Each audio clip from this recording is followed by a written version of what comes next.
ಎಲ್ಲರೂ ಫಿಲಿಪಿಯರ್ 4:6 ತೆಗೆದು ಧ್ಯಾನಿಸೋಣ. ಯಾವ ಸಂಬಂಧವಾಗಿಯೂ ಚಿಂತೆ ಮಾಡದೆ ಸರ್ವ ವಿಷಯದಲ್ಲಿ ದೇವರ ಮುಂದೆ ಕೃತಜ್ಞತಾ ಸ್ತುತಿಯನ್ನು ಪ್ರಾರ್ಥನೆ ವಿಜ್ಞಾಪಗಳನ್ನು ಮಾಡುತ್ತಾ ನಿಮಗೆ ಬೇಕಾದದ್ದನ್ನು ತಿಳಿಯಪಡಿಸಿರಿ. ದೇವರಿಗೆ ಪೌಲ್ ಹೇಳ್ತಾ ಇದ್ದಾರೆ, ಯಾವುದಕ್ಕೂ ಚಿಂತೆ ಮಾಡಬೇಡ್ರಿ. ಚಿಂತೆ ಮಾಡಿದಂಗೆ ಎಲ್ಲ ವಿಷಯ ಏನೇ ಇರಲಿ, ಟೋಟಲ್ ವಿಷಯಕ್ಕೆ ಕೃತಜ್ಞತಾ ಸ್ತುತಿ ಮಾಡ್ರಿ. ಪ್ರಾರ್ಥನೆ ವಿಜ್ಞಾಪಗಳನ್ನು ಮಾಡ್ತಾ ಇರ್ರಿ. ನಿಮಗೆ ಬೇಕಾದದ್ದನ್ನು ದೇವರಿಗೆ ತಿಳಿಪಡಿಸ್ತಾ ಇರ್ರಿ ಅಂತ ಹೇಳ್ತಾರೆ. ಎಲ್ಲ ಗಮನ ಇಟ್ಟು ಕೇಳ್ರಿ. ಇದಕ್ಕೆ ಒಬ್ಬರು ಬಂದು ಪ್ರಶ್ನೆ ಕೇಳ್ತಾರೆ, ಯಾಕೆ ದೇವರಿಗೆ ಗೊತ್ತಿಲ್ವಾ? ಯಾಕೆ ಗೊತ್ತಿಲ್ದೇನೆ ನಾವು ಕೇಳಿದ್ರೇನೆ ಕೊಡ್ಬೇಕಾ? ಕೇಳ್ದೆ ಕೊಡಕ್ಕಾಗಲ್ವಾ ಅಂತ. ಇದಕ್ಕೆ ಮುಂಚೆ ಮಾಂಸದಲ್ಲಿ ಇದ್ದಾಗ 1-2 ವಿಷಯ ಹೇಳ್ತಾ ಇದ್ವಿ, ಎಲ್ಲ ಗಮನ ಇಟ್ಟು ಕೇಳಿ. ಇನ್ನೊಂದು ಹೇಳಿದ್ರೆ ದೇವರೇ ಕೊಡ್ತಾ ಇದ್ರೆ ದೇವರೇ ಕೊಟ್ಟಿದ್ದಾರ ಅಂತ ಗೊತ್ತಿಲ್ಲ. ಇನ್ನೊಂದು ಪ್ರಾರ್ಥನೆ ಮಾಡಿ ಕೊಟ್ಟಾಗ, ಓಹೋ ನಾನು ಇಷ್ಟು ದಿನ ಪ್ರಾರ್ಥನೆ ಮಾಡಿದೆ, ದೇವ್ರು ಕೊಟ್ಟಂತೆ ದೇವ್ರ ಮೇಲೆ ಭಕ್ತಿ ಭಯ ಹೋಗುತ್ತೆ. ಇದು 2025 ವರ್ಷಗಳ ಹಿಂದೆ 2000 ಅಲ್ಲಿ ಮನಸ್ಸಿನಲ್ಲಿ ಯಾರಾದ್ರೂ ಪ್ರಶ್ನೆ ಕೇಳಿದ್ರೆ ಹೇಳ್ತಾ ಇದ್ದೀವಿ ಉತ್ತರ. ಯಾಕೆ ಪ್ರಾರ್ಥನೆ ಮಾಡಿದ್ರೆ ಮಾತ್ರನೇ ಕೊಡ್ಬೇಕಾ ಅಂತ ಹೇಳ್ಬಿಟ್ಟು.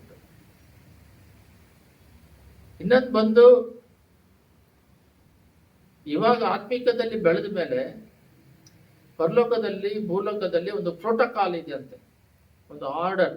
ದೇವರು ಬಂದು ಈ ಪರಲೋಕದಲ್ಲಿ ಇರೋದು ಬೈಬಲಲ್ಲಿ ಇರೋದನ್ನೇ ಇವರು ಭೂಲೋಕದಲ್ಲಿ ನಡೆಸ್ತಾ ಇರೋದು. ಪರಲೋಕದಲ್ಲಿ ಈ ದೇವರ ಮಾತೆ ಇದನ್ನೇ ಅವರು ಮತ್ತೆ ಅವರಿಗೆ ಬೇರೆ ನಾಲೆಡ್ಜ್ ಇಲ್ಲ, ಬೇರೆ ಎಲ್ಲಿ ಸಿಗುತ್ತೆ ಅವರಿಗೆ? ಅದನ್ನೇ ನಡೆಸ್ತಾ ಇರೋದು. ಏನಂದ್ರೆ, ಇಬ್ರು A or B ಪೊಲೀಸ್ ಸ್ಟೇಷನ್ಗೆ ಹೋಗ್ತಾರೆ. ಹೋಗ್ಬಿಟ್ಟು ನಂದು ಈ ತರ ಇವನು ಗಲಾಟೆ ಮಾಡಿ ನನ್ನ ಹೊಲದಲ್ಲಿರುವ ಸ್ವಲ್ಪ ಜಾಗ ಇವನು ತಗೊಂಡಿದ್ದಾನೆ, ಏನೋ ಇಲ್ಲ ಹಣ ಮೋಸ ಮಾಡಿದ್ದಾನೆ ಅಂತೇಳಿ ಪೊಲೀಸ್ ಸ್ಟೇಷನ್ ಕಂಪ್ಲೇಂಟ್ ಮಾಡ್ತಾನೆ. ಅವರು ಕಂಪ್ಲೇಂಟ್ ಬರೆದು ಕೊಡ್ರಿ ಅಂತಾರೆ. ಯಾಕೆ ಕಂಪ್ಲೇಂಟ್ ಬರೀದಂಗೆ ಈ ಭೂಲೋಕದಲ್ಲಿ ಇದೆ ಅಂದ್ರೆ ಪರಲೋಕದಲ್ಲಿ ಏನಿದೆ ಅಂತ ನಾನು ನಿಮಗೆ ಹೇಳ್ತೀನಿ. ಪ್ರಾರ್ಥನೆ ಮಾಡಿದ್ರೆ ಕೇಳಿದ್ರೆ ಮಾತ್ರನೇ ದೇವ್ರು ಉತ್ತರ ಕೊಡ್ತಾರೆ. ಅದಕ್ಕೆ ಉದಾಹರಣೆ ಹೇಳ್ತಾ ಇದ್ದೀನಿ. ಅವಾಗ ಅವ್ರೇನ್ ಮಾಡ್ತಾರೆ, ಪೊಲೀಸ್ ಸ್ಟೇಷನ್ ಅಲ್ಲಿ ಬರೆದು ತಗೊಳ್ದಂಗೆ ಆಕ್ಷನ್ ತೆಗೆದ್ಬಿಟ್ರು, ಅವನ್ನ ದಂಡಿಸ್ಬಿಟ್ರು. ಇವ್ನ ಮಾತು ಕೇಳ್ಕೊಂಡು ಲಾಸ್ಟ್ ಅಲ್ಲಿ ಅವ್ನು ತಪ್ಪು ಮಾಡಿಲ್ಲ ಅಂತ ಗೊತ್ತಾಯ್ತು. ಅವಾಗ ಅವನ್ನ ಕೇಳ್ತಾರೆ, ನೀನ್ ಹೆಂಗೆ ಆಕ್ಷನ್ ತೆಗೆದೆ ಅಂದ್ರೆ, ಇದು ಕಂಪ್ಲೇಂಟ್ ಆಯ್ತಂತ ತೋರಿಸ್ತಾರೆ. ಕಂಪ್ಲೇಂಟ್ ಇಲ್ಲದೆ ಆಕ್ಷನ್ ತೆಗೆದ್ರೆ ನೀನ್ ಹೆಂಗ ಕಂಪ್ಲೇಂಟ್ ಇಲ್ಲದೆ ಆಕ್ಷನ್ ತೆಗೆದೆ? ನಿನಗೆ ಯಾರು ಈ ರೈಟ್ಸ್ ಕೊಟ್ರು ಅಂತೇಳಿ ಒಂದು ದೊಡ್ಡ ಆಪತ್ತಾಗುತ್ತೆ. ಇದು ಭೂಲೋಕದಲ್ಲಿ ಮಾನಸಿಕವಾಗಿ ದೇವ್ರು ನಂಬದೇ ಇರೋರೇ, ಎಲ್ಲ ದೇವರಿಂದನೇ ಅವರು ಫಾಲೋ ಮಾಡ್ತಾ ಇರೋದು. ಅವರೇ ಈ ರೀತಿ, ಅದು ಹೇಳ್ತೀನಿ ನಿಮಗೆ ಹೆಂಗೆ ಪ್ರೋಟೋಕಾಲ್ ಅಂತ, ಬೈಬಲಿಗೆ ಹೋಗ್ತೀನಿ. ಭೂಲೋಕದವರೇ ಈ ರೀತಿ ನಡೆಸ್ತಾ ಇರ್ಬೇಕಾದ್ರೆ ಸೃಷ್ಟಿಕರ್ತನ ಅವರು ಒಂದು ಪ್ರೋಟೋಕಾಲ್ ಇಟ್ಕೊಳ್ಳೋದಿಲ್ವಾ? ಇನ್ನೊಂದು ಸೈತಾನನು, ಇದೊಂದು ಉದಾಹರಣೆ ಹೇಳಿದೆ. ಸೈತಾನನ್ನು ಸಡನ್ ಆಗಿ ಅವ್ರಿಗೆ ಕೊಟ್ರೆ, ನೀನು ಯಾವ ಬೇಸ್ ಮೇಲೆ ಅವನಿಗೆ ಕೊಟ್ಟೆ ಅಂತ ಕೇಳ್ತಾರೆ. ಯಾಕಂದ್ರೆ ಯೋಬು ವಿಷಯದಲ್ಲಿ ನೋಡ್ದ, ನನ್ನ ಯೋಬು ಎಷ್ಟು ನೀತಿವಂತನಾಗಿದೆ, ನೀನು ಎಲ್ಲ ಆಶೀರ್ವಾದ ಕೊಟ್ಟಿದ್ದೀರಾ, ಆಶೀರ್ವಾದನೆಲ್ಲ ತೆಗೆದ್ಬಿಡ ದೂಷಿಸ್ತಾನೆ ಅಂತ ಹೇಳ್ತಾರೆ. ಅವನಿಗೆಲ್ಲ ಬೇಲಿ ಹಾಕಿದ್ದೀರಾ ಅಂತ ಹೇಳಿ. ಅದರಿಂದ ಸೈತಾನನು ಯೋಬನಿಟ್ಟು ಅವನು ಪ್ರಶ್ನೆ ಕೇಳ್ತಾನೆ. ಯಾಕಂತ ಹೇಳಿದ್ರೆ ಅವನು ಕೇಳಕ್ ಅಧಿಕಾರ ಇಲ್ಲ, ಬಟ್ ಅವನು ಕೆಟ್ಟವನಾಗಿದ್ದವರಿಗೆ ದೇವ್ರು ಕೊಟ್ರೆ, ಕೇಳದೆ ಕೊಟ್ಟಾಗ ಕೇಳೋ ಅವಕಾಶಗಳು ಕೂಡ ಇದೆ.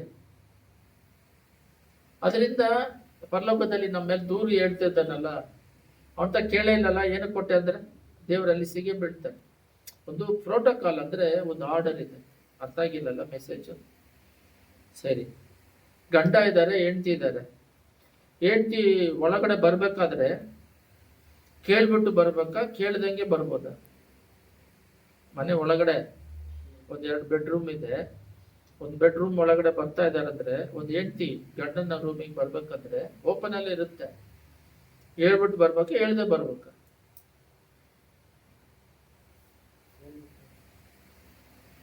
ಬಾಡಿಗೆ ಬರ್ತಾ ಇರ್ತಾರೆ, ಹೋಗ್ತಾ ಇರ್ತಾರೆ. ಹೆಂಡತಿ ಬರ್ತಾ ಇರ್ತಾರೆ, ಹೋಗ್ತಾ ಇರ್ತಾರೆ. ಅದು ಫ್ಯಾಮಿಲಿ. ಅದು ಗಂಡ ಹೆಂಡತಿ ಅಂದ್ರೆ ಗಂಡ ರೂಮಿಗೆ ಬರೋದು ಹೋಗೋದು. ಬಟ್ ಏನಂದ್ರೆ ಒಂದು ರಾಜನಾದ ಮೇಲೆ, ಒಂದು ರಾಜ ಅಂತ ಹೇಳಿದ್ರೆ ಅವ್ರಿಗೆ ಒಂದು ಸ್ಥಾನಮಾನ ಇರುತ್ತೆ. ದಾವೀದ್ ಇರ್ತಾನೆ, ಅವ್ರ ಒಳಗಡೆ ಬರ್ಬೇಕಾದ್ರೆ, ಬೆರ್ಷೆಬಾ ಬರ್ಬೇಕಾದ್ರೆ ನಿನಗೇನ್ ಬೇಕು ಅಂತ ಕೇಳ್ತಾನೆ. ಇವಾಗಿನ ಹೆಂಡತಿ ಏನಾಗಿದ್ರೆ, ನಾನು ಬರಬಾರ್ದ, ಏನಕ್ಕೆ ಕೇಳ್ತಾ ಇದೀಯಾ, ಏನಕ್ಕೆ ಬರ್ತೀಯ ಅಂತ, ಏನಕ್ಕೆ ಕೇಳ್ತೀಯ ಏನಂತ ಅವರು ಒಂದು ವಾದ ಮಾಡ್ತಾರೆ. ಏನಕ್ಕೆ ಬಂದಿದ್ಯಾ, ಏನ್ ಬೇಕಂದ್ರೆ ಸಾಲಮನ್ನ ರಾಜನಾಗಿ ಮಾಡೋದಿಕ್ಕೆ ಬಂದಿರ್ತಾರೆ. ಸಾಲಮನ್ನ ರಾಜನಾಗಿ ಮಾಡೋದಿಕ್ಕೆ ಬಂದಿದ್ದೀನಿ, ಏನ್ ಬೇಕು ಅಂತ ಕೇಳ್ತಾರೆ. ಅಂದ್ರೆ ಕೇಳಿದ್ರೇನೆ ದೇವರು ಮಾಡಕ್ಕಾಗುತ್ತೆ ಅನ್ನುವ ಒಂದು ನಿಯಮ ಇದೆ. ನಿಮಗೆ ಇನ್ನೂ ಅರ್ಥ ಆಗ್ತಿದ್ರೆ ಇನ್ನೂ 2-3 ಉದಾಹರಣೆ ಹೇಳ್ತೀನಿ. ಒಬ್ಬ ಕಣ್ಣು ಕಾಣದೇ ಇರುವ ಕುರುಡ ಇರ್ತಾನೆ. ಬೈಬಲ್ ಅಲ್ಲಿ ಮತ್ತೆ ಮಾರ್ಕ್, ಲೂಕ, ಯೋಹನ್ನಲ್ಲಿ ಇರ್ತದಲ್ಲ, ಅದರಲ್ಲಿ ಓದಿದ್ರೆ ನಿಮಗೆ ಸಿಗುತ್ತೆ. ಅವನೇನ್ ಮಾಡ್ತಾನೆ, ದಾವೀದ ಕುಮಾರನೇ ನನಗೆ ಕರುಣಿಸು ಅಂತ ಕೂಗ್ತಾನೆ. ಅವಾಗ ಆ ಶಿಷ್ಯರುಗಳೆಲ್ಲ ಇದ್ದು ಅವ್ರನ್ನ ಸುಮ್ನಿರು, ಕೂಗ್ಬೇಡ ಅಂದ್ರೆ ಕೂಗ್ತಾ ಇರ್ತಾರೆ. ಮತ್ತೆ ಸ್ವಾಮಿ ಬರ್ತಾರೆ. ಬಂದ ಮೇಲೆ ಅವ್ನಿಗೆ ಕಣ್ಣಿಲ್ಲ ಅಂತ ಕೂತಾನೆ. ದೇವರು ಏನ್ ಬೇಕು ಅಂತ ಕೇಳ್ತಾನೆ.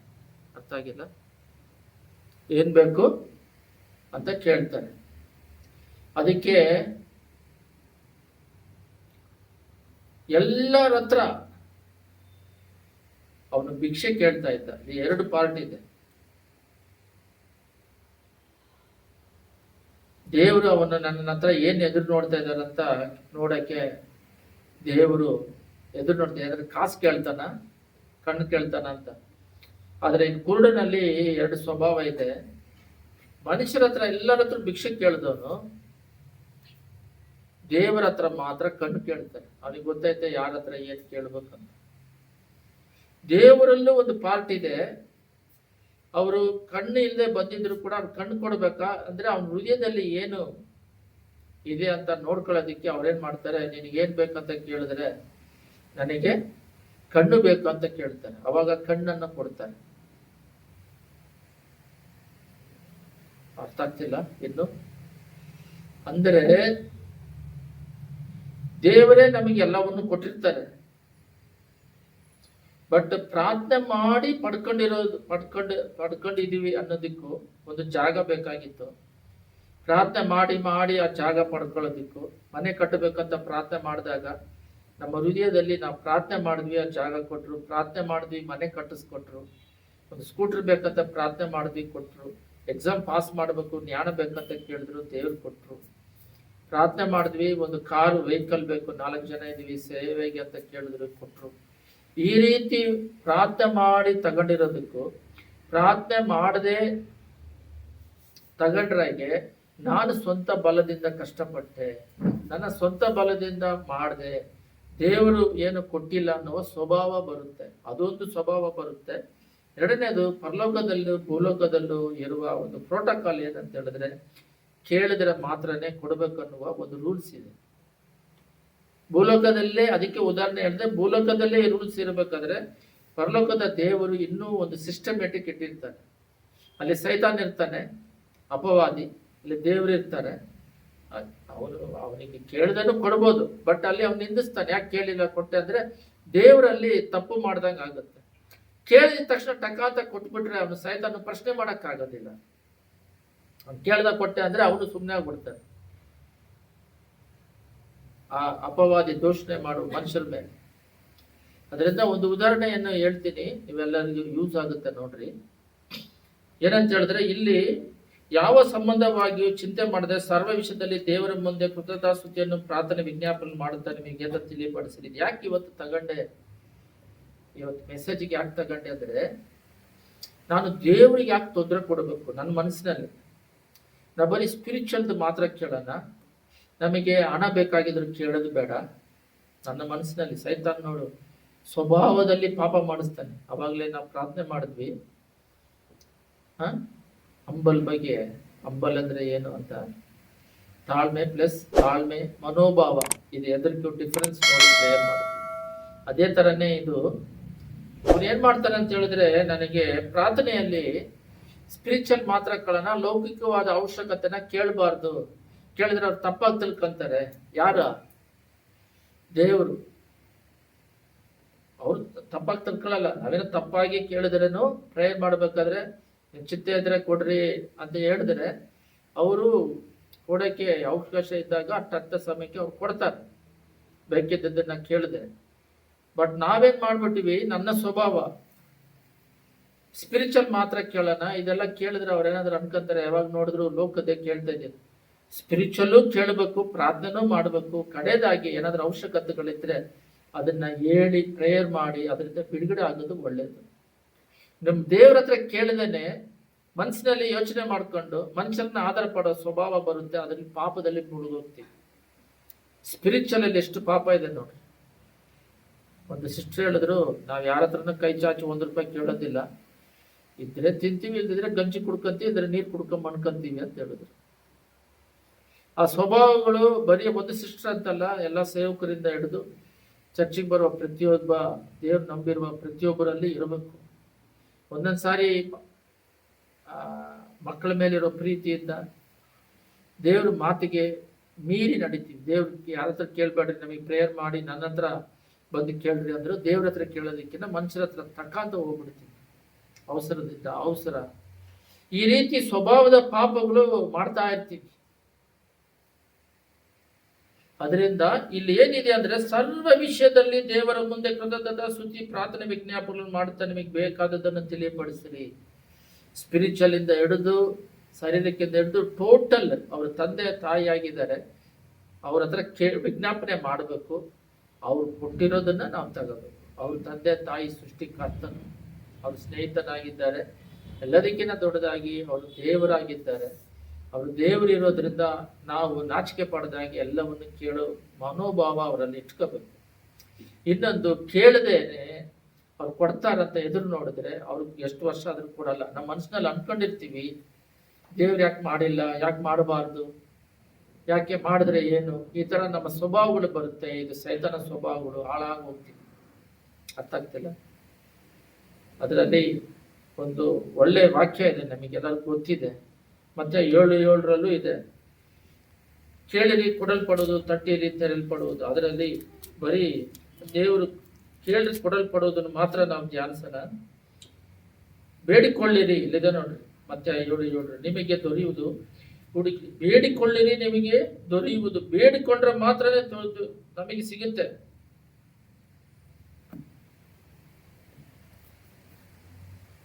ಒಂದು ಉದಾಹರಣೆ ಹೇಳ್ತೀನಿ ನೋಡ್ರಿ, ಇಲ್ಲಿ ಲೋಕದ್ದೇ ಉದಾಹರಣೆ ಹೇಳ್ತೀನಿ. ಎಲ್ಲೋ ಭೂಮಿಯಲ್ಲಿ ಒಂದು ಅರ್ಥಕ್ವೇಕ್ ಆಯ್ತು, ಇಂಡಿಯಾದಲ್ಲೇ ಇಟ್ಕೊಳ್ರಿ. ಅರ್ಥಕ್ವೇಕ್ ಆಗಿ ಬಹಳ ಬಿಲ್ಡಿಂಗ್ಗಳು ಬಹಳ ನಷ್ಟವಾಯಿತು, ಕರೆಂಟ್ಗಳು ಬಹಳ ಅನಾಹುತ ಆಯಿತು. ದುಡ್ಡು ಅದನ್ನ ಸರಿ ಮಾಡೋದಕ್ಕೆ ಅಷ್ಟು ಫಂಡ್ ಇಲ್ಲ ಗೌರ್ಮೆಂಟ್ ಕೈಯಲ್ಲಿ, ಸ್ಟೇಟ್ ಹತ್ರ. UN ಒಂದು ಯುನೈಟೆಡ್ ನ್ಯಾಷನಲ್ ಆರ್ಗನೈಸೇಷನ್, ನಿಮಗೆಲ್ಲರಿಗೂ ಗೊತ್ತು, ಪ್ರಪಂಚಕ್ಕೆ ಒಂದಿದೆ, ಅಲ್ಲಿ ಫಂಡ್ ಇರುತ್ತೆ. ಬಾಯಿನಲ್ಲಿ ಕೇಳಿದ್ರೆ ಕೊಡಲ್ಲ. ಏನೋ ಈ ತರ ಆಗಿದೆ ಅಂತ ಅವ್ರು ಕೊಡೋದು ಬೇರೆ, ಈ ತರ ಆಯ್ತಲ್ಲ ಅಂತ ಅವರು ಸ್ವಲ್ಪ ಕೊಡೋದು ಬೇರೆ. ನಮಗೆ ಒಂದು ಪ್ರೋಟೋಕಾಲ್ ಪ್ರಕಾರ ಲೆಟರ್ ಎಲ್ಲ ಬರೆದು ಇಷ್ಟಿಷ್ಟು ಆಗಿದೆ, ಇಷ್ಟಿಷ್ಟು ನಷ್ಟವಾಗಿದೆ, ಇದಕ್ಕೆ ಇಷ್ಟಿಷ್ಟು ಬೇಕಂತೇಳಿ ಅವರಿಗೆ ಲೆಟರ್ ಬರೆದು ಕೊಟ್ರೇನೆ ಅವರು ಅದನ್ನ ತೆಗೆದು ಅದು ವೆರಿಫೈ ಮಾಡಿ ದುಡ್ಡು ಕೊಡ್ತಾರೆ. ಅದರಿಂದ ಬೇಡಿದ್ರೆ ಮಾತ್ರನೇ ಕೊಡೋದು ಒಂದು ಪ್ರೋಟೋಕಾಲ್. ಅದರಿಂದ 3 ಉಪಯೋಗ ಆಗ್ತಾ ಇದೆ ನಿಮಗೆ ಹೇಳಿದ್ದು. ಕೇಳಿ ದೇವ್ರು ಕೊಟ್ರೆ ನಮ್ಮ ಹೃದಯದಲ್ಲಿ ನಾನು ಇಷ್ಟು ತಿಂಗಳು, ಒಂದು ವಾರದಲ್ಲೇ ಬರುತ್ತೆ, 1 ತಿಂಗಳಲ್ಲಿ ಬರುತ್ತೆ, 6 ತಿಂಗಳಲ್ಲಿ, 1 ವರ್ಷದಲ್ಲಿ ಬರುತ್ತೆ. ಒಂದು ಬೇಕಂತ ಪ್ರೇಯರ್ ಮಾಡಿದೆ, ದೇವ್ರು ಕೊಟ್ಟರು. ದೇವ್ರ ಮೇಲೆ ಪ್ರೀತಿ, ವಿಶ್ವಾಸ, ನಂಬಿಕೆ ಬೆಳೀತದೆ. ಆ ರೀತಿ ಬೆಳೆದಿತ್ತು. ಎರಡನೇದು ನಾವು ಬೇಡಿ ಕೊಡೋದ್ರಿಂದ ದೇವರು ಸೈತಾನನ್ನು ಪ್ರಶ್ನೆ ಕೇಳೋದಕ್ಕೆ ಇಲ್ದಂಗೆ ಆಗುತ್ತೆ. 3ನೇದು, ನಾವು ಬೇಡದೆ ಸುಮ್ಮನೆ ಎದ್ಕೊಂಡು ದೇವ್ರು ಕೊಡ್ಬೇಕಂತ ದೇವ್ರ ಮೇಲೆ ಕಂಪ್ಲೇಂಟ್ ಮಾಡ್ದಂಗೆ ಆಗುತ್ತೆ. ಪ್ರಾರ್ಥನೆ ಮಾಡೋದ್ರಿಂದ ದೇವರ ಐಕ್ಯತೆ ಸಿಗುತ್ತೆ. ನನಗೂ ಬಹಳ ಸಲ ಆಗಿದೆ. ಒಂದು ಸೇವಕರು ಬಹಳ ವರ್ಷದಿಂದ ಒಂದು ಸೇವೆ ಕಾರ್ಯಕ್ಕಾಗಿ ಅದು ಬೇಕಂತ ಕೇಳಿದ್ರಂತೆ. ಒನ್ ಟೈಮ್ ಪ್ರಾರ್ಥನೆ ಮಾಡ್ತಿರ್ಬೇಕಾದ್ರೆ, ಆರಾಧನೆ ಮಾಡ್ಕೊಂತಿರ್ಬೇಕು, ಸ್ಪಷ್ಟವಾಗಿ ಹೇಳಿದ್ರಂತೆ, ಸ್ಟಾಪ್ ಮಾಡಿ ಇದಕ್ಕೆ ಮುಂಚೆ ನನಗೆ ಇದನ್ನು ಕೇಳಿದಲ್ಲ, ಇವಾಗ ಕೇಳಿ ನಾನು ಕೊಡ್ತೀನಿ ಅಂತ. ಆ ಟೈಮ್ ಬಂತು, ಅದನ್ನ ಸ್ಟಾಪ್ ಮಾಡಿ ಆ ಪ್ರಾರ್ಥನೆ ಮಾಡಿದ ತಕ್ಷಣ ಹೃದಯದಲ್ಲಿ ಓಹೋ ದೇವ್ರು ಕೊಟ್ಟರಂತ ಭಾವನೆ ಬಂತು, ಮತ್ತೆ ಅದು ಸಿಕ್ತು, ಸೇವೆಯ ಅವಶ್ಯಕತೆಗಳು. ಅದರಿಂದ ಪ್ರಾರ್ಥನೆಯಲ್ಲಿ ಮಾಡೋದು ಒಂದಿದೆ, ಮಾಡದೆ ಇರೋರು ಒಂದು ಗುಂಪಿದೆ. ಪ್ರಾರ್ಥನೆ ಮಾಡಿದ್ರೂ ಸ್ಪಿರಿಚುವಲಿ ಬೆಳೆಯೋದು ಇದೆ. ಅದಾದ ಮೇಲೆ ನಾವು ಲೌಕಿಕ ಅವಸರವಾದ ನಂತರ ಕೇಳದೆ ಇರೋರು ಒಂದಿದೆ. ಪ್ರಾರ್ಥನೆ ಮಾಡ್ಬಿಟ್ಟು ಅದು ಮಾಡಿಲ್ಲ ಇದು ಮಾಡಕ್ಕೆ ಗೋಣಗೋದಿದೆ. 5 ದೇಶದವ್ರನ್ನ ಮಾಡದೇ ಇರೋ ಅದ್ಭುತ ಒಂದು ಫೇಲಿಯರ್ ಇಲ್ಲ. ಎಲ್ಲ 10 ಅದ್ಭುತ ಮಾಡಿ ಸಮುದ್ರ ದಾಟಿಸಿ ಕರ್ಕೊಂಬಂದ್ರು. ಫೇಲಿಯರೇ ಮಾಡಿಲ್ಲ ಅವರಿಗೆ. ಎಲ್ಲ ಬಂಗಾರದಿಂದ ಹಿಡಿದು ಎಲ್ಲ ಸೌಕರ್ಯ ಮಾಡಿ ಅವ್ರನ್ನ ಕಾಪಾಡಿ ತಂದರು. ಆದ್ರೂ ಗೊಣಗುಟ್ತಾ ಇರ್ತಾರೆ. ಬೇಡದ್ರೆ ಮಾತ್ರನೇ ಕೊಡೋದು. ನಿಮಗೆಲ್ಲರಿಗೂ ಗೊತ್ತು, ಇನ್ನೊಬ್ಬರಿಗೋಸ್ಕರನು ಬೇಡಂತಿದೆ. ಕೊಲೊಸ್ಸೆಯರ್ 4:2 ಬರೀ ನಾವು ಬೇಡದ್ ಮಾತ್ರ ಅಲ್ಲ, ಕೊಲೊಸ್ಸೆಯರ್ 4:2 ಬೇರೆಯವ್ರಿಗೋಸ್ಕರನು ಬೇಡ್ರಿ ಅಂತನೂ ಇದೆ. ತೆಗೀರಿ, ಓದ್ರಿ. ಕೊಲೊಸ್ಸೆಯರ್ 4:2 ಓದ್ತೀನಿ ನೋಡ್ರಿ. ಪ್ರಾರ್ಥನೆಯನ್ನು ತಪ್ಪದೆ ಮಾಡುವರಾಗಿರಿ. ಇದನ್ನೇ ನಿಮ್ಮ ಮೊದಲು ನೋಡಿದ್ದು ನಾವು. ಪ್ರಾರ್ಥನೆಯನ್ನು ತಪ್ಪದೆ ಮಾಡಬೇಕು, ಕೇಳಬೇಕು. ನಮ್ಮ ಅವಶ್ಯಕತೆಗಳು ಏನಿದೆಯೋ ಅದು, ಅದರಲ್ಲಿ ಎಚ್ಚರವಾಗಿದ್ದು ದೇವ್ರ ಕೃತಜ್ಞತಾ ಸ್ತುತಿ ಮಾಡ್ರಿ. ನಮಗೋಸ್ಕರ ಪ್ರಾರ್ಥನೆ ಮಾಡಿರಿ. ಅವರು ಕೇಳ್ತಾರೆ, ನಿಮಗೋಸ್ಕರ ಮಾತ್ರ ಮಾಡಬೇಡ್ರಿ, ನಮಗೋಸ್ಕರವೂ ಪ್ರಾರ್ಥನೆ ಮಾಡ್ರಿ. ಅವರೇ ಬಾಯಿ ತೆಗೆದು ಕೇಳ್ತಾರೆ, ನಾವು ಪ್ರಾರ್ಥನೆ ಮಾಡಿ. ಅಂದ್ರೆ ಇದು ಸ್ವಲ್ಪ ಪ್ರಾರ್ಥನೆ ಬಗ್ಗೆ ಹೋದ್ರೆ ಡೀಪ್. ಒನ್ ಟೈಮು ಒಬ್ಬರಿಗೋಸ್ಕರ ಪ್ರೇಯರ್ ಮಾಡಂತ ಪ್ರೇರೇಪಿಸಿದಾಗ ಅವ್ರು ಎದ್ದು ಪ್ರೇಯರ್ ಮಾಡಿದ್ರಂತೆ. ಪ್ರೇಯರ್ ಮಾಡಿ ಆಮೇಲೆ ವಿಚಾರಿಸಿದ್ರೆ ಆ ದಿನದಲ್ಲಿ ಈ ಥರ ಸಂಭವ ನಡೆದಿತ್ತು, ಬಟ್ ಅದೇನೋ ಒಂಥರ ಬಿಡುಗಡೆ ಆಯ್ತಂದ್ರೆ ನಾನು ನಿನಗೋಸ್ಕರ ಆ ದಿನದಲ್ಲಿ ಎಬ್ಬಿಸಿ ಪ್ರೇಯರ್ ಮಾಡಕ್ಕೆ ದೇವ್ರು ನನಗೆ ಪ್ರೇರೇಪಿಸಿದ್ರು ಅಂತ ಹೇಳ್ತಾರೆ. ಇವಾಗ ಒಬ್ಬರಿಗೆ ದೆವ್ವ ಹಿಡ್ದೈತೆ, ಅವ್ರೇನು ಪ್ರೇಯರ್ ಮಾಡಲ್ಲ, ನಾವು ಪ್ರೇಯರ್ ಮಾಡಿದ್ರೆ ಅವ್ರಿಗೆ ಬಿಡುಗಡೆ ಆಗುತ್ತಲ್ಲ, ಅರ್ಥ ಆಗಿಲ್ಲ. ಬೇರೆಯವ್ರಿಗೆ ಕಾಯಿಲೆ ಬಂದಿರುತ್ತೆ, ನಮ್ಮಲ್ಲಿರೋ ಸ್ಪಿರಿಟ್ ಅವರಿಂದ ಬಿಡುಗಡೆ ಮಾಡುತ್ತಲ್ಲ. ಆ ರೀತಿ ನಾವು ಪ್ರೇಯರ್ ಮಾಡಬೇಕು, ಪ್ರೇಯರ್ ಮಾಡದೇ ಇರಬಾರ್ದು. ಪ್ರೇಯರಲ್ಲಿ ಸ್ತೋತ್ರ ಹೇಳೋದು, ದೇವರಿಗೆ ನಮಗೆ ಮಾಡಿರೋ ಉಪಕಾರ ನೆನೆಸಿ ಥ್ಯಾಂಕ್ಸ್ ಹೇಳೋದು. ಸ್ತುತಿ ಅಂದರೆ ದೇವ್ರನ್ನ ಸ್ತುತಿ ಮಾಡೋದು, ಮತ್ತು ನಮಗೆ ಮಾಡಿರೋ ಉಪಕಾರ ನೆನೆಸಿ ಥ್ಯಾಂಕ್ಸ್ ಹೇಳೋದು. ಅದಿಲ್ಲದೆ ಪಾಪವನ್ನು ಜಯಿಸೋದಕ್ಕೆ ಬಲ ಪಡ್ಕೊಳ್ಳೋದು. ಮತ್ತು ಪ್ರಾರ್ಥನೆಯಲ್ಲಿ ಸೈತಾನನ ಕ್ರಿಯೆಗಳು ಅಳಿಸಿ ಪ್ರೇಯರ್ ಮಾಡೋದು, ಆತ್ಮಿಕದಲ್ಲಿ ಬೆಳೆಯೋದಿಕ್ಕೆ, ಸ್ವಭಾವ ಬೆಳೆಯೋದಿಕ್ಕೆ ಪ್ರೇಯರ್ ಮಾಡೋದು, ಇತರರಿಗೋಸ್ಕರ ಪ್ರೇಯರ್ ಮಾಡೋದು.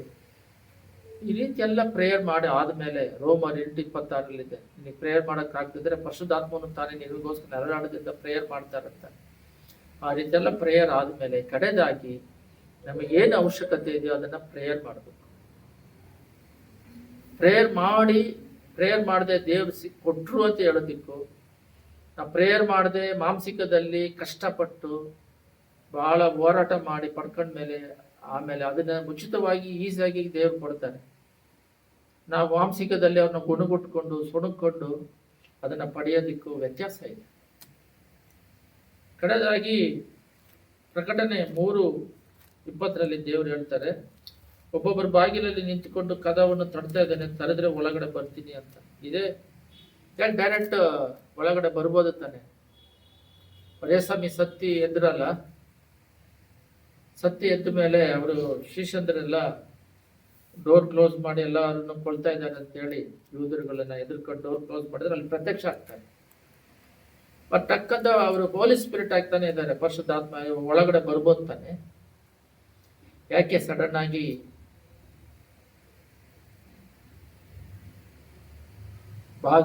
ಹೊರಗಡೆ ನಿಂತ್ಕೊಂಡು ಬಾಗಿಲು ತಡ್ತಾ ಇದ್ದಾರೆ? ಇಲ್ಲಿ 3:20 ನಾವು ಗಮನ ಇಟ್ಟು ನೋಡುವುದಾದ್ರೆ, ದೇವರ ಕಡೆಗೆ ತಿರುಗಿಕೋ, ಇಗೋ ಬಾಗಿಲಲ್ಲಿ ನಿಂತುಕೊಂಡು ತಟ್ಟುತ್ತಾ ಇದ್ದೇನೆ. ತಟ್ಟುತ್ತಾ ಇದ್ದಾರಂತೆ, ಒಂದ್ಸಲ ಅಲ್ಲ, ತಟ್ಟುತ್ತಾ ಇದ್ದೇನೆ ಅಂದ್ರೆ ಬಹಳ ಸಲ ತಟ್ತಾ ಇದ್ದಾರೆ. ಯಾವನಾದರೂ ನನ್ನ ಶಬ್ದವನ್ನು ಕೇಳಿ ಬಾಗಿಲನ್ನು ತೆರೆದು ನಾನು ಒಳಗೆ ಬಂದು ಅವನ ಸಂಗಡ ಊಟ ಮಾಡಬೇಕು, ನನ್ನ ಸಂಗಡ ಊಟ ಮಾಡುವನು, ನಾನು ಜಯ ಹೊಂದಿ ನನ್ನ ತಂದೆಯೊಡನೆ.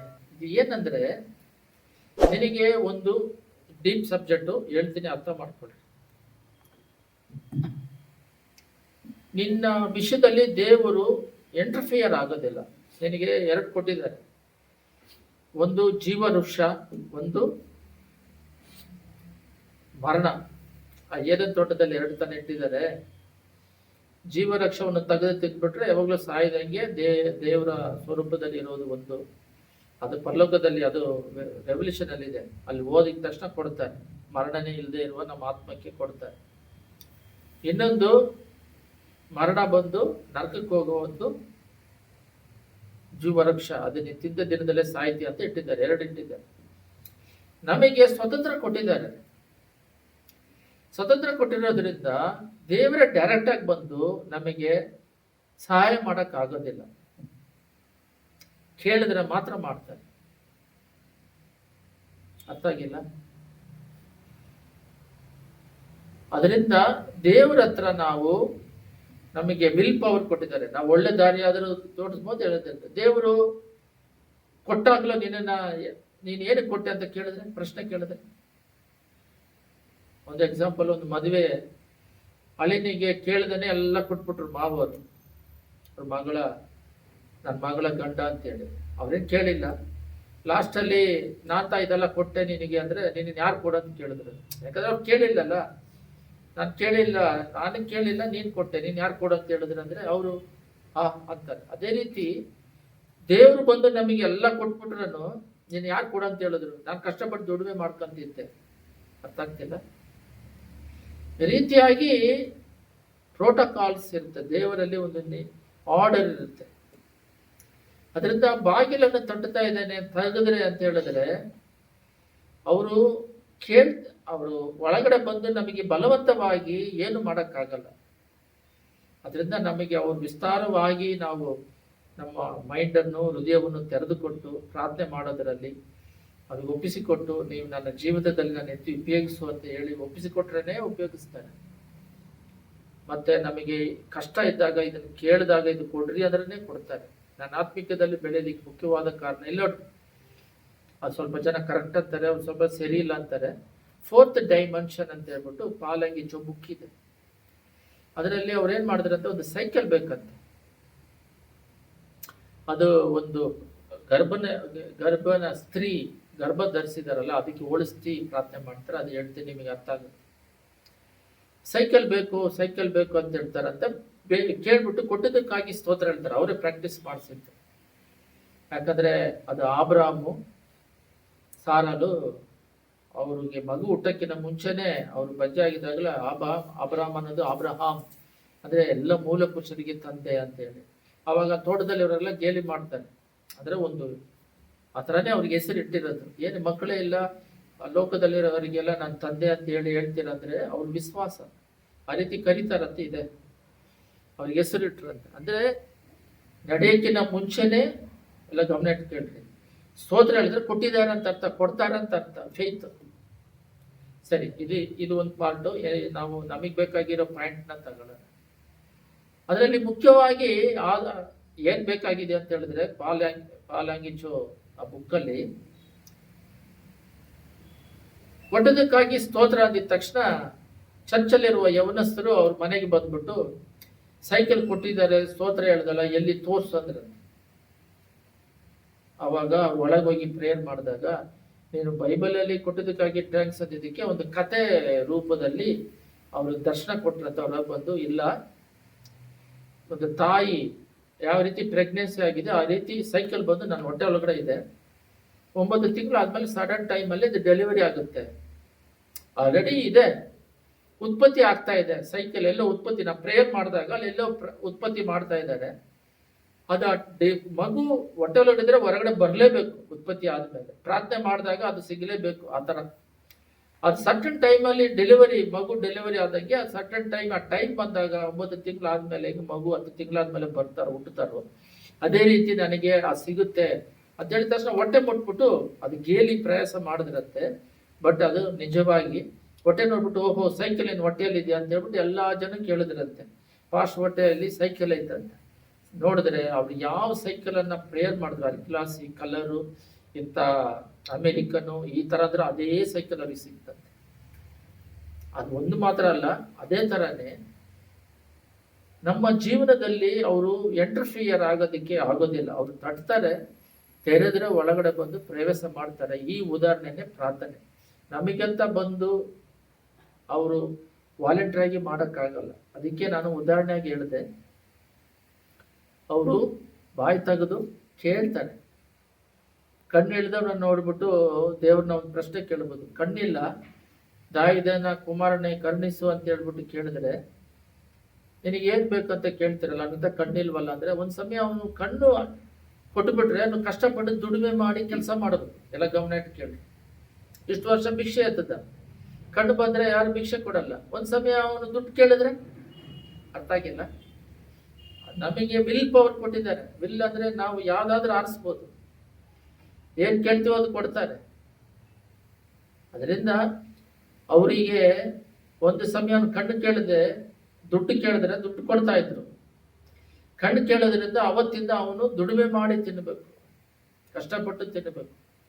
ಬಹಳ ಜನಗಳು ಇಲ್ಲ, ಇಷ್ಟು ವರ್ಷ ನಾನು ಭಿಕ್ಷೆ ಎತ್ತಿ ಬದುಕ್ಬಿಟ್ವಿ, ಮತ್ತೆ ನಾವು ಕಷ್ಟಪಟ್ಟು ಕೆಲಸ, ಎರಡು ಕಣ್ಣಿರುತ್ತೆ ಚೆನ್ನಾಗಿರ್ತಾರೆ, ಆ ಒಂದು ಕೆಲಸ ಅಭ್ಯಾಸ ಮಾಡ್ಕೊಂಡು ಇವಾಗ ಹೋಗಿ ಎಲ್ಲಿ ದುಡಿಮೆ ಮಾಡೋದು, ಅವರಿಗೆ ಶರೀರ ಅದಕ್ಕೆ ಅಳವಡಿಸ್ಬಿಟ್ಟಿರುತ್ತೆ. ಹೊಸದಿ ಮಾಡೋದಕ್ಕೆ ಅವರಿಗೆ ಆಗೋದಿಲ್ಲ. ಅದಕ್ಕೋಸ್ಕರ ನಮಗೆ ವಿಲ್ ಪವರ್ ಅಂತ ಕೊಟ್ಟಿದ್ದಾರೆ. ಅದರಿಂದ ನಾವು ಇಲ್ಲಿ ಬರುವ ದಿನಗಳಲ್ಲಿ ಪ್ರಾರ್ಥನೆ ಮಾಡಬೇಕು. ನಮಗೋಸ್ಕರ ಆತ್ಮಿಕದಲ್ಲಿ ಬೆಳೆಯೋದಕ್ಕೆ ಪ್ರಾರ್ಥನೆ ಮಾಡಬೇಕು. ಏನ್ ಬೇಕಾದ್ರೂ ಸರ್ವ ವಿಷಯದಲ್ಲಿ ಪ್ರಾರ್ಥನೆ ಮಾಡಬೇಕು. ಬೇರೆಯವ್ರಿಗೋಸ್ಕರನೂ ಪ್ರಯತ್ನ ಮಾಡಬೇಕು. ಇನ್ನೊಂದು, ಅವರು ನಾವು ಪ್ರಾರ್ಥನೆ ಮಾಡದೆ ವಾಲಂಟ್ರಿ ಆಗಿ ಬಂದು ಅವ್ರಿಗೆ ಏನು ಮಾಡೋದಿಲ್ಲ.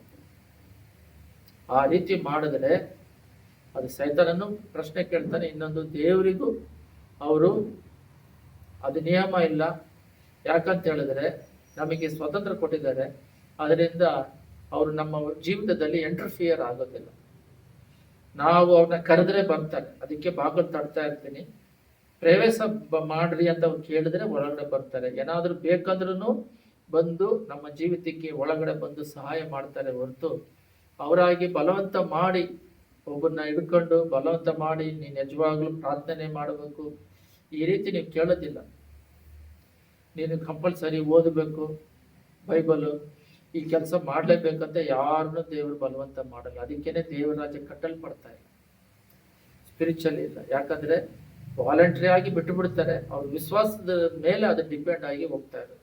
ಒಂದು ಚರ್ಚ್ ಖಾಲಿ ಇದೆ, ಖಾಲಿ ಅಂದ್ರೆ ಒಂದು 10-20 ಜನ ಇರ್ತಾರೆ. ಅವರು ವಿಶ್ವಾಸ ಇನ್ನೂ 50 ಜನ ಇದ್ದಾರೆ ಬೇಕಂತ ಹೇಳಿ ಪ್ರಾರ್ಥನೆ ಮಾಡಿದ್ರೆ ವಿಶ್ವಾಸಕ್ಕೆ ತಕ್ಕಂತೆ ಅವ್ರು ಮಾಡ್ತಾರೆ.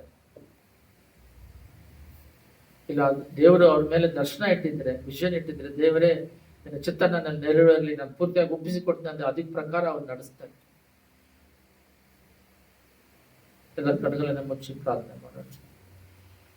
ಸುದ್ದಿಮದಲ್ಲಿ ನಿವಾಸ ಮಾಡುವ ಪರಲೋಕ ತಂದೆಯೇ, ನಾವು ಬೇಡದೆ ಕೇಳದೆ ಏನು ಕೊಡಲ್ಲ. ಈ ದಿನ ನೀವು ಮಾತಾಡೋದಕ್ಕಾಗಿ ಸ್ತೋತ್ರ. ಮತ್ತೆ 7:7 ಬೇಡಿರಿ ನಿಮಗೆ ಕೊಡಲ್ಪಡುವುದು, ತಟ್ಟಿರಿ ತೆರೆಯಲ್ಪಡುವುದು. ತಟ್ಟಿದ್ರೆ ಮಾತ್ರ ತೆರೀತೀರ, ಕೇಳಿದ್ರೆ ಮಾತ್ರ ಕೊಡ್ತೀರಾ. ಬಹಳ ಜನಗಳು ಯಾಕೆ ಹಂಗೆ ಕೊಡಬಾರ್ದು, ಯಾಕೆ ಗೊತ್ತಿಲ್ವಾ ಅಂದ್ರೆ ಅದೊಂದು ಪ್ರೋಟೋಕಾಲ್. ಅವರವರಿಗೆ ಸ್ವತಂತ್ರ ಇದೆ. ಬೇರೆ ಕುಟುಂಬದ ವಿಷಯದಲ್ಲಿ ಇಂಟರ್ಫಿಯರ್ ಆಗಬಾರ್ದು ಅಂತ ಹೇಳೋ ಪ್ರಕಾರ ಎಸಯ್ಯ, ನಮ್ಮ ವೈಯಕ್ತಿಕ ವಿಷಯಕ್ಕೆ ನೀವು ತಲೆ ಹಾಕೋದಿಲ್ಲ. ಪ್ರತಿಯೊಂದು ವಿಷಯವನ್ನು ಪ್ರಾರ್ಥನೆ ಮಾಡಿ ಜಯ ಹೊಂದಲು ಕೃಪೆ ಮಾಡಿ. ಅಧಿಕವಾಗಿ ಪ್ರಾರ್ಥನೆಯಲ್ಲಿ ಪಡ್ಕೊಳ್ಳೋದಿಕ್ಕೆ ಸತ್ಯವನ್ನು ಅರಿವಿ ಸತ್ಯ ಬಿಡುಗಡೆ ಮಾಡುತ್ತೆ ಅಂತ ಹೇಳಿದ ಪ್ರಕಾರವಾಗಿ ಸತ್ಯದಲ್ಲಿ ನಿಂತು ಫಲ ಕೊಡುವಂತೆ ಕೃಪೆ ಮಾಡಬೇಕಾಗಿ ಯೇಸುವಿನ ನಾಮದಲ್ಲಿ ಬೇಡಿದ್ದೇವೆ ತಂದೆ. ಆಮೆನ್.